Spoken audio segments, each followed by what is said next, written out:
วิธีเบิ่งข้อมูลที่ซ้ำกันอยู่ใน Excel หรือว่าการกรองข้อมูลที่ซ้ำกันอยู่ใน Excel เนาะคือในที่นี้เนาะเราต้องการเบิ่งเมืองเกิด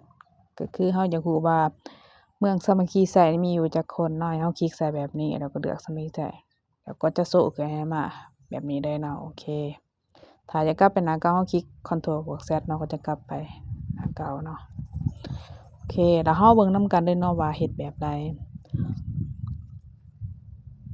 ก่อนอื่นเนาะเราก็ต้องมีข้อมูลที่เราต้องการเบิ่งหรือว่ากรองข้อมูลดังกล่าวหั้นน่ะเนาะว่ามีรายละเอียดแบบนี้เนาะมีมาแบบนี้หลังจากนั้นให้เราเอาเมาส์ไปกวมข้อมูลที่เราต้องการรู้ก็คือกวมแบบนี้เนาะหลังจากกวมแล้วเนาะให้เราไปเลือกอยู่ Data โอเคแล้วมาเลือกอยู่ Filter โอเคกดเลือกแล้วก็จะโชว์ปุ่มแบบนี้ขึ้นมาเห็นบ่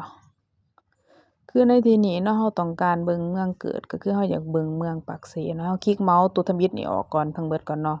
เดี๋ยวให้เราไปคลิกเลือกเมืองปากเสคลิกปุ๊บแล้วก็คลิกโอเคแล้วเราจะเห็นว่ามีอยู่คนเดียวเห็นบ่เนาะ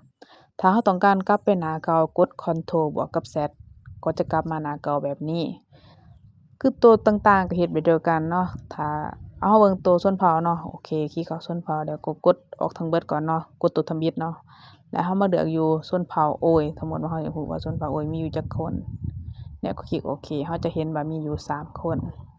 โอเคเนาะเพียงเท่านี้ก็สำเร็จแล้วเนาะสำหรับการกรองข้อมูลใน Excel